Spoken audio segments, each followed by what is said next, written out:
अस्सलामुअलैकुम बिस्मिल्लाहिर्रहमानिर्रहीम। Welcome to my channel पर हो लर्न टुगेदर। उम्मीद है कि आप तमाम लोग खैरियत से होंगे। आज हम लोग एक्सरसाइज 4.5 को आगे कंटिन्यू करेंगे। अब तक हमने एक्सरसाइज 4.1, 4.2, 4.3, 4.4 के तमाम एक सवाल सॉल्व करके मैंने अपलोड कर दिया है। साथ साथ chapter number 3, chapter number 2, chapter number 1, chapter number 10 और चैप्टर नंबर 11 अपने चैनल के अंदर अपलोड कर दिया है। आप जाके चेकआउट कर सकते हो और देख सकते हो, उसके तमाम वीडियोज़ मेरे चैनल के अंदर अपलोड है। तो चलिए आज आप 4.5 को कंटिन्यू करते हैं। 4.5 के अंदर एक नई चीज़ आई है हमारे पास, ज्योमेट्रिक प्रोपोगेशन है। ठीक है, हमारे पास ज्योमेट्रिक सीरीज़ है। ठीक है, तो हमें क्या करना होगा, इसको सॉल्व करना होगा। तो किसकी मदद से करेंगे, किस तरह से करेंगे, तमाम इन्फॉर्मेशन मैं आपको इस वीडियो में दे देता हूँ। सबसे पहले आपको याद रखना है, जिस तरह से अरिथमेटिक सीरीज़ में ए हमारे पास क्या था, फर्स्ट टर्म था, तो ये भी मेरे पास क्या होगा, इसमें भी फर्स्ट टर्म क्या होगा, ए होगा। जबकि मेरे पास कॉमन डिफरेंस जो होगा उसको हम लोग आर से बोलेंगे, लेकिन इसके अंदर कॉमन डिफरेंस नहीं होगा, बल्कि ये क्या नाम दिया जाएगा, इसको रेशियो दिया जाएगा। ठीक है, इसके अंदर हमारे पास क्या होगा, ए हमारे पास फर्स्ट टर्म होगा और आर हमारे पास क्या होगा, कॉमन रेशियो होगा।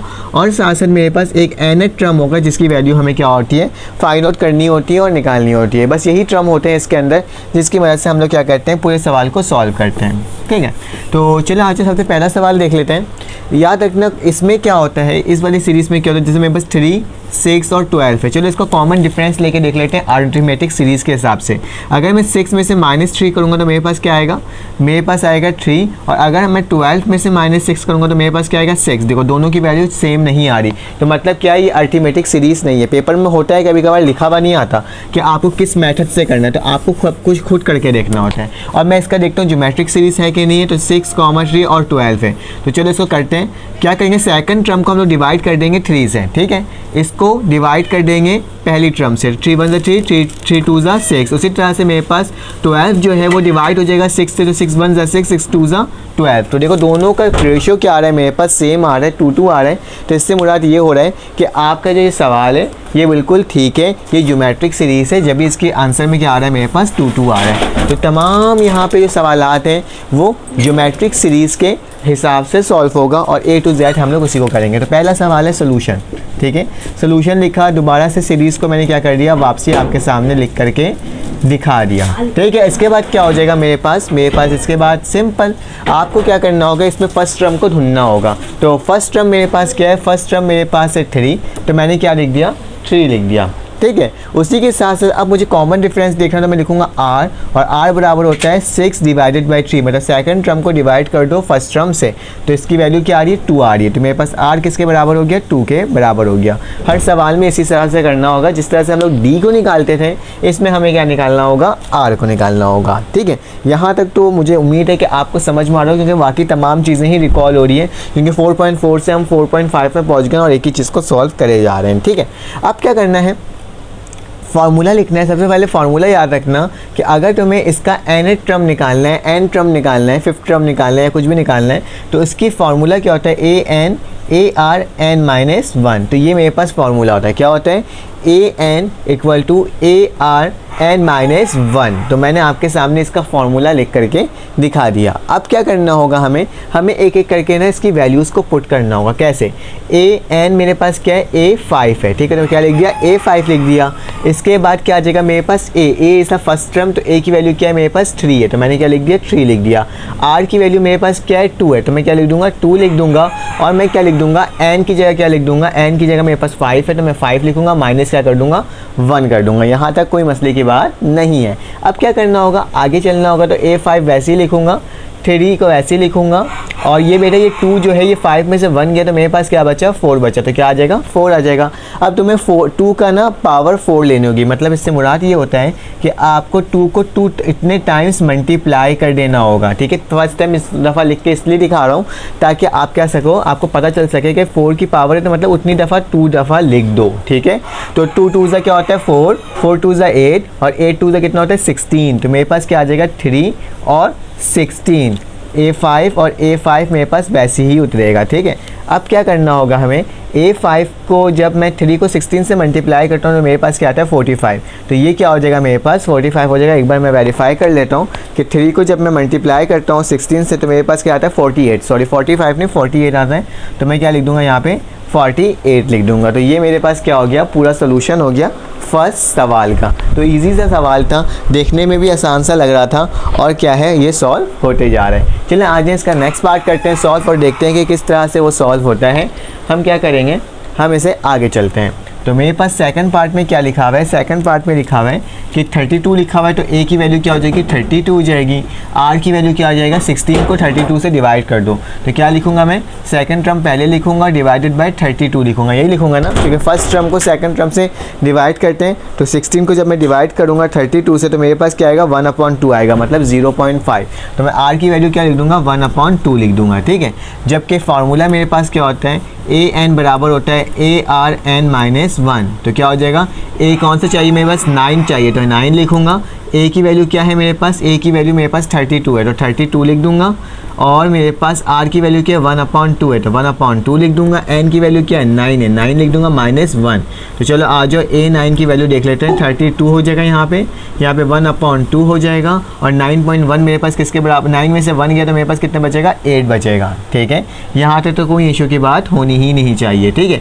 अब 32 हो जाएगा, इसका मतलब कितना 1 की पावर 8 मेरे पास 8 ही होता है, और 2 की पावर अगर मेरे पास क्या हो जाए 8 हो जाए, तो मेरे पास क्या आ जाएगा 256 आ जाएगा। क्या आ जाएगा 256, तो क्या आ जाएगा इसके नीचे 1 लिखूंगा और 256 लिख दूंगा, ठीक है। आप इन दोनों को एक दूसरे से मल्टीप्लाई या डिवाइड कर दो, तो देख लेते हैं मेरे पास क्या वैल्यू आ रही है। अगर मैं 32 को डिवाइड कर दूँ किससे 256 से, तो मेरे पास क्या वैल्यू आ रही है इसकी 256, तो मेरे पास इसकी वैल्यू आ रही है 1/8।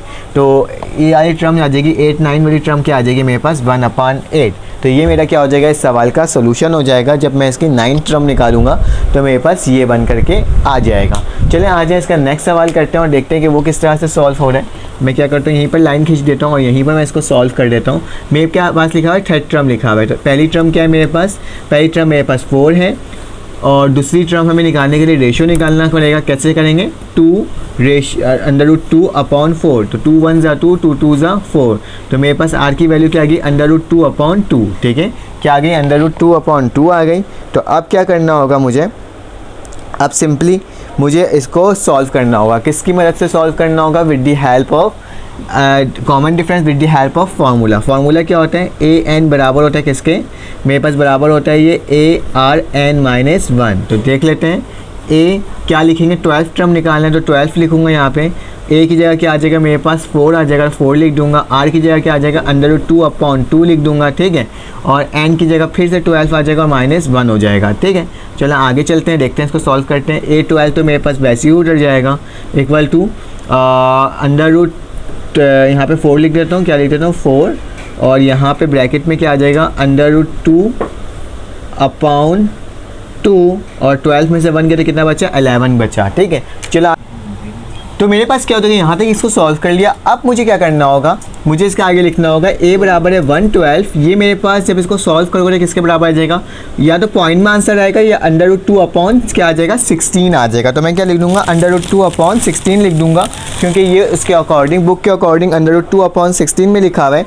तभी मैंने क्या किया, इसको √2/16 में लिख दिया हूँ। फिलहाल इसकी वैल्यू जब निकालोगे तो मेरे पास आएगी, अगर पॉइंट में देखोगे तो a12 की वैल्यू आएगी 0.088 और 3, ठीक है। तो ये दोनों वैल्यूज़ मेरे पास क्या इक्विवेलेंट है एक दूसरे के।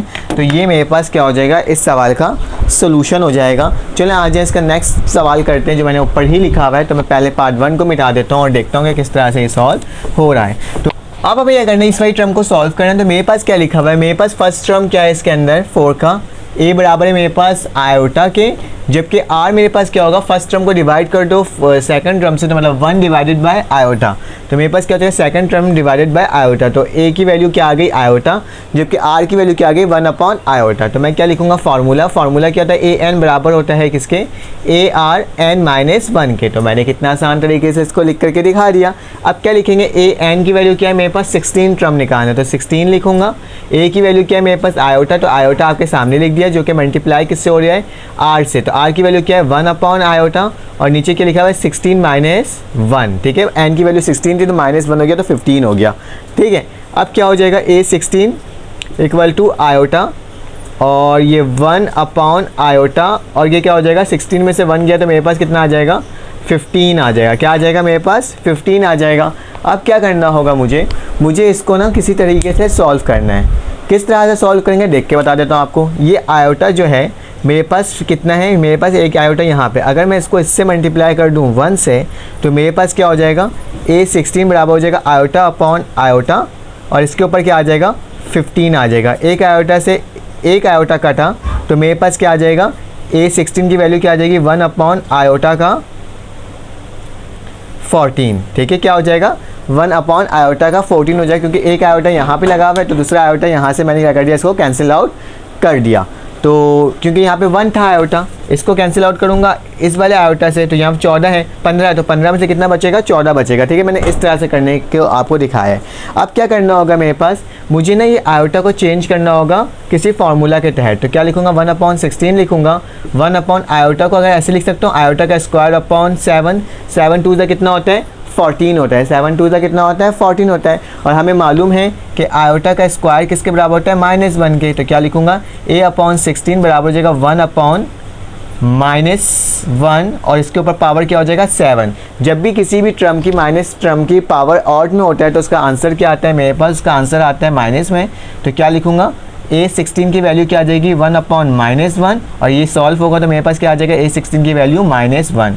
तो A16 की वैल्यू मेरे पास क्या आ गई, -1 आ गई, और इस सवाल का सलूशन मेरे पास क्या हो गया, ये हो गया। चलिए अब आ जाएं लास्ट सवाल सॉल्व करते हैं और देखते हैं वो किस तरह से सॉल्व हो रहा है। इस पूरे टर्म को मैं रब कर देता हूँ ताकि मैं क्या कर सकूँ, लास्ट सवाल को सॉल्व कर सकूँ और वो साफ़ सुथरा करके क्या हो जाए, सॉल्व हो जाए, ठीक है। तो चलें आ जाए इसको सॉल्व कर लेते हैं, देखते हैं मेरे पास लास्ट सवाल क्या है। लास्ट सवाल में लिखा हुआ है b² - c², ये मेरा क्या हो जाएगा, फर्स्ट टर्म हो जाएगा। तो लिखूँगा b² - c²। उसके बाद मेरे पास जो r की वैल्यू होगी वो क्या होगी, मेरे पास b + c divided by b² - c², ठीक है। b + c b² - c², ये एक फार्मूला होता है मेरे पास, a² - b² बराबर होता है a + b और a - b। तो मैं इसको एक दफ़ा प्लस में लिखूंगा और एक दफ़ा माइनस में लिखूंगा। तो मेरे पास r की वैल्यू क्या आ जाएगी, b + c, तो वैसे ही रहेगा, नीचे लिखा जाएगा b + c और b - c। देखो b + b से b + b कट गया तो मेरे पास क्या बच गया, 1 अपॉन b - c, ठीक है। तो r की वैल्यू हमने ये निकाल दी है कि 1 - bc है, ठीक है, b - c है। यहाँ तक सही हो गया। अब क्या करना होगा, फार्मूला लिखना होगा कि an बराबर होता है arn - 1 के। तो चलो आज इसको सॉल्व कर लेते हैं। an की जगह कौन सी टर्म लिखी हुई उसके अंदर, 9th टर्म लिखी हुई है, तो a 9th लिखूँगा।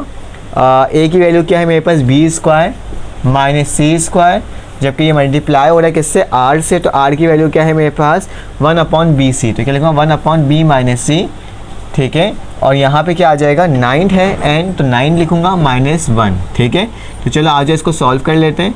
a9 बराबर हो जाएगा b² - c², और यहाँ क्या जाएगा 1 - b - c, और ये कितना हो जाएगा, ये 8 हो जाएगा, ठीक है। देखो ये वाला फार्मूला में ओपन हो सकता है, कौन सा फार्मूला भाई, a² b² वाला। तो लिख देता हूँ a b + c, ठीक है, बिल्कुल सही, और b - c, एक दफ़ा प्लस में लिख दिया, एक दफ़ा माइनस में लिख दिया, ठीक है। 1 अपॉन b - c। देखो ये टर्म से ये टर्म कटी तो मेरे पास एक पावर इसमें से माइनस हो जाएगा, क्योंकि यहाँ पे 7 पावर लिखा हुआ है, तो एक माइनस होगा तो मेरे पास क्या बचेगा, a9 बराबर हो जाएगा किसके, b + c, ठीक है। और यहाँ पे क्या हो जाएगा मेरे पास 1 अपॉन 1, ठीक है। यहाँ पे क्या हो जाएगा मेरे पास 1 अपॉन b - c की पावर 7, ठीक है, b - c की पावर 7। यहाँ तक हमने क्या कर दिया, इसको सॉल्व कर लिया। अब क्या होगा, 1 का स्क्वायर मेरे पास 1 ही होता है, तो मेरे पास ये 1 ही रह जाएगा और ये इससे मल्टीप्लाई हो जाएगा। तो मेरे पास क्या हो जाएगा, a9 की value b + c upon b - c की पावर 7। तो ये क्या हो जाएगा, मेरा इस सवाल का आंसर हो जाएगा। अब हमारे पास क्वेश्चन नंबर 2 आ गया। तो क्वेश्चन नंबर 2 में क्या लिखा हुआ है, इन आ ज्योमेट्रिक प्रोपोगेशन a1 की वैल्यू क्या है 5 अपॉन 9, जबकि मेरे पास a6 की वैल्यू क्या है 15625 अपॉन 9। तो मेरे पास ये दो वैल्यूज़ दी हुई है, a1 की वैल्यू और a6 की वैल्यू, और कहा जा रहा है कि आपने क्या करना है, आपने nth टर्म को फाइंड आउट करना है। तो सबसे पहले मैं क्या करूँगा, सोल्यूशन लिखूँगा, और सोल्यूशन लिखने के बाद मैं यहाँ पे गिवन की वैल्यू लिखूँगा, ठीक है। तो मैं गिवन की वैल्यू कैसे लिखूँगा, मैं यहाँ पे लिखूँगा a1 मेरे पास बराबर है 5 अपॉन 9 के, जबकि मेरे पास a6 की वैल्यू है किसके बराबर 15625 अपॉन 9 के, ठीक है।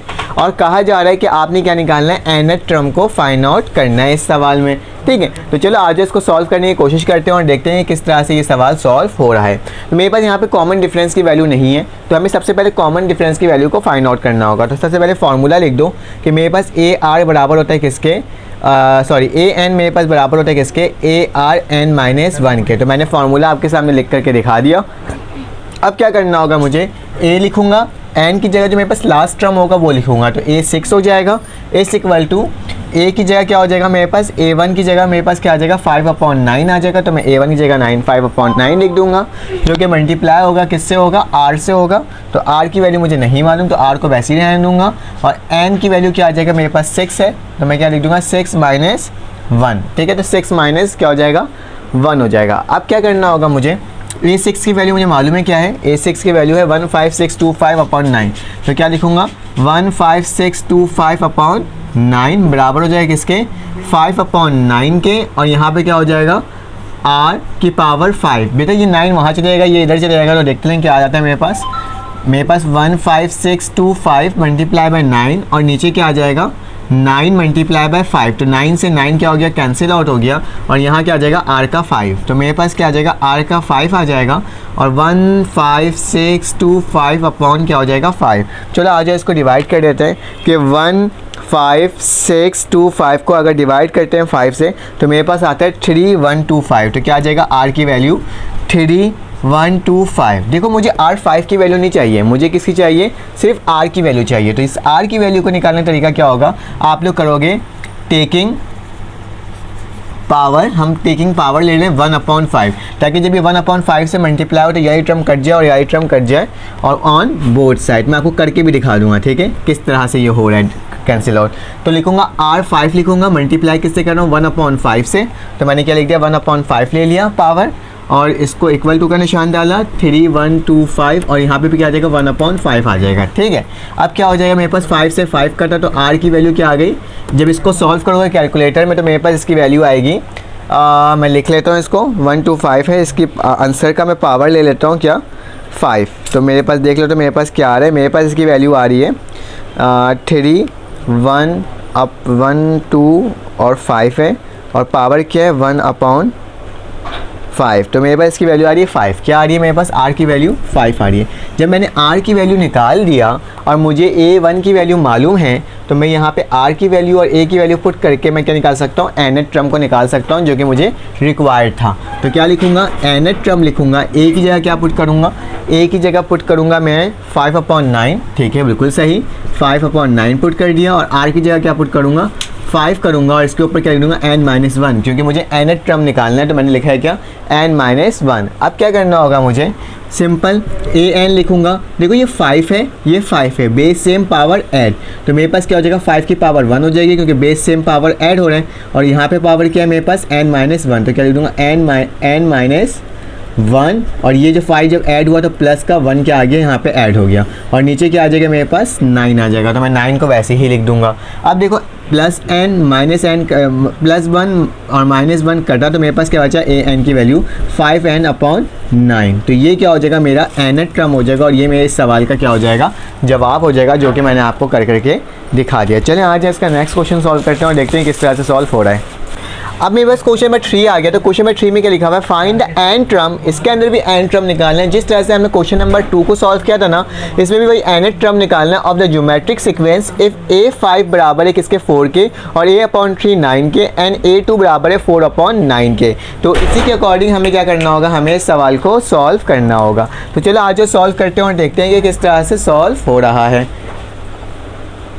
अब हम क्या करेंगे, अब हमें इसको सॉल्व करेंगे। चलो आज इसको सॉल्व करते हैं। सबसे पहले क्या लिखूंगा, मुझे nth टर्म निकालना, तो nth टर्म के लिए मुझे a की वैल्यू r की वैल्यू को फाइंड आउट करना होता है। तो सबसे पहले मैं क्या लिखूंगा, मेरे पास a5/a3 जो है वो बराबर है 4/9 के, ये गिवन में, ठीक है, तमाम चीज़ें गिवन में लिख रहा हूँ, और a2 मेरे पास किसके बराबर है 4/6 के। तो सबसे पहले मैं ये a5 वाली वैल्यू को कंसीडर करता हूँ कि मेरे पास क्या है a5/a3 बराबर है किसके 4/9 के, ठीक है। जब ये a5 है तो मेरे पास फार्मूला क्या होता है, a होता है, r होता है, ये n-1 होता है, तो 5 माइनस क्या हो जाएगा 1 हो जाएगा, ठीक है। तो मैंने 5 - 1 लिख दिया, और नीचे क्या आ जाएगा मेरे पास a r हो जाएगा और 3 - 1 हो जाएगा, ठीक है। एक में 5 - 1 और एक में 3 - 1 हो जाएगा, और 4/9 मेरे पास सेम टू सेम वैसे ही उतर जाएगा, क्योंकि उसमें कोई चेंजेस नहीं होगी। आगे चलते हैं और देखते हैं इसको किस तरह से सॉल्व करेंगे।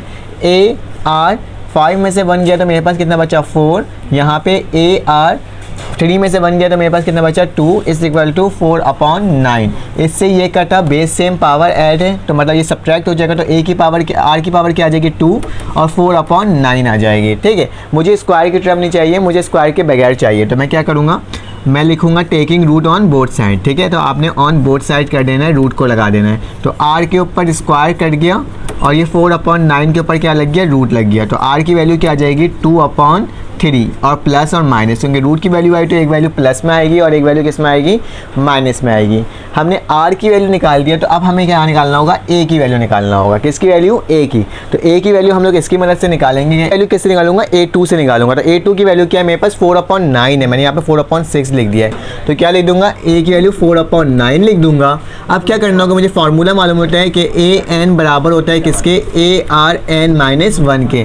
तो an की जगह क्या आ जाएगा मेरे पास, an की जगह 2 आ जाएगा, a की जगह क्या आ जाएगा मेरे पास, a ही रहेगा, r की जगह मेरे पास क्या आ जाएगा, मेरे पास जो सवाल में लिखा है 2/3, तो क्या लिख दूंगा 2/3 लिख दूंगा। ठीक है, और n-1 किसके बराबर हो जाएगा, 2-1 के बराबर हो जाएगा। ठीक है, अब मेरे पास क्या आ गया 4/9 है, a2 की जगह तो 4/9 लिख दूंगा, यहाँ a लिखूंगा और यहाँ क्या आएगा 2/3 आ जाएगा और यहाँ पे पावर 1 आ जाएगा। अब क्या करना है, मुझे इसको सिंपली सॉल्व करना है, इसको इधर मल्टीप्लाई, इसको इधर मल्टीप्लाई, तो क्या हो जाएगा 4 × 3 और 9 × 2। ठीक है, इस इक्वल टू a। अब इसको जब सॉल्व करोगे तो मेरे पास क्या आ जाएगा 2/3 आ जाएगा। तो a की वैल्यू क्या आ जाएगी 2/3। ठीक है, तो मैंने a की वैल्यू भी आपको निकाल करके दिखा दिया और मैंने r की वैल्यू भी आपको निकाल करके दिखा दिया। अब क्या करना होगा, इसको सिंपली सॉल्व करना होगा nth टर्म के लिए। तो मैं क्या लिखूंगा, nth लिखूंगा, मतलब an लिखूंगा और लिखने के बाद क्या लिखूंगा, फॉर्मूला लिखूंगा ARn-1। तो an वैसे ही लिखा जाएगा, a की वैल्यू क्या है 2/3 आई है और r की वैल्यू एक दफ़ा पॉजिटिव में 2/3 आई है और n-1 आया। ठीक है, एक दफ़ा पॉजिटिव में और एक दफ़ा नेगेटिव में, इस चीज़ को याद रखना। ठीक है, r की वैल्यू एक दफ़ा पॉजिटिव में और एक दफ़ा नेगेटिव में। तो क्या लिखूंगा, an की वैल्यू मेरे पास क्या आ जाएगा, बेस सेम पावर ऐड, तो क्या आ जाएगा 2/3 और n-1, तो बेस सेम पावर ऐड हो तो +1 आ गया, तो ये n से n कैंसिल आउट हो गया, तो an की वैल्यू क्या आ गई 2/3 n। तो ये मेरे पास क्या हो जाएगा, इस सवाल का सोल्यूशन हो जाएगा। अगर मैं r की वैल्यू क्या लेता हूँ, r की वैल्यू अगर मैं लेता हूँ, क्या लेता हूँ, n लेता हूँ। ठीक है, उसके बाद मेरे पास क्या हो जाएगा, an मेरे पास दूसरी वैल्यू आ जाएगी। दूसरी वैल्यू किस तरह से निकालूंगा, an लिखूंगा और 2/3 एक दफ़ा पॉजिटिव में और यह नेगेटिव में हो जाएगा, 2/3 नेगेटिव में, और यहाँ पे क्या आ जाएगा मेरे पास n-1 वैसे ही हो जाएगा। सिंपल भाई, बेस सेम पावर है तो an हो जाएगा और आखिरी में आंसर क्या आ जाएगा -2/3 n। तो ये मेरा क्या हो जाएगा, इस सवाल का सोल्यूशन हो जाएगा। तो दोनों पार्ट मैंने आपको सॉल्व करके दिखा दिया, एक दफ़ा पॉजिटिव रख करके और एक दफ़ा नेगेटिव रख करके। ठीक है, तो चलें आ जाएँ, इसका क्वेश्चन नंबर 4 करते हैं सॉल्व और देखते हैं वो किस तरह से सॉल्व हो रहा है।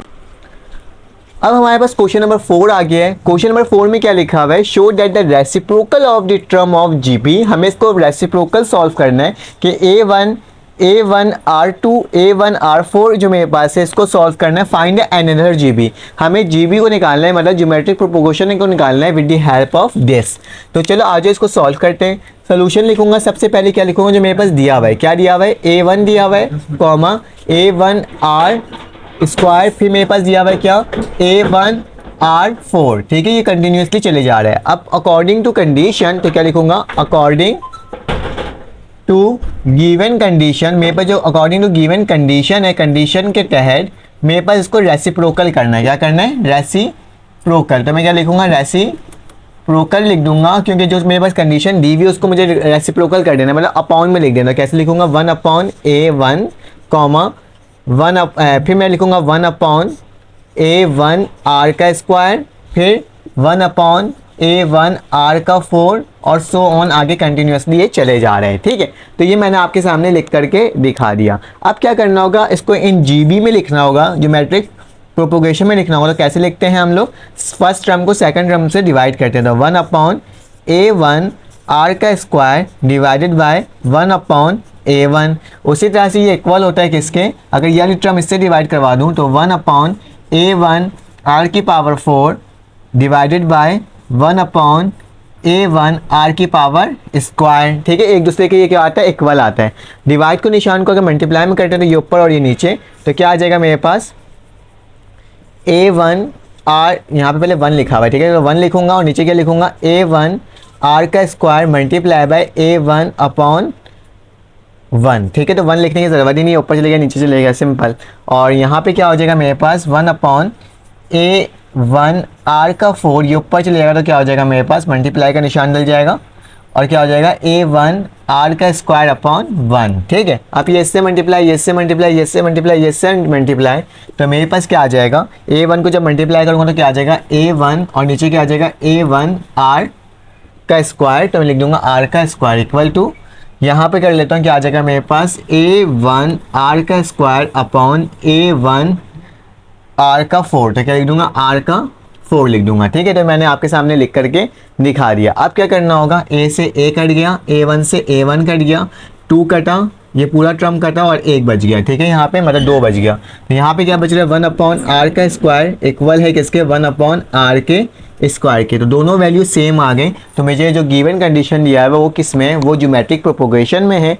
तो गिवन कंडीशन क्या है, इन ज्योमेट्रिक प्रोपोगेशन में। तो आप लोग लिख सकते हो, इंग्लिश में लिख दिया ना। फिलहाल हमारा सवाल यहाँ पे आके क्या हो गया, एन हो गया और हमने इस पूरे सवाल को सॉल्व कर लिया। अब इसके नेक्स्ट पार्ट में हम लोग इसके क्वेश्चन नंबर 4, 5 से स्टार्ट करेंगे और देखेंगे कि किस तरह से सॉल्व हो रहा है, ठीक है। तो अपना ख्याल रखिएगा, अपने एक का ख्याल रखिएगा, दुआओं में याद रखिएगा।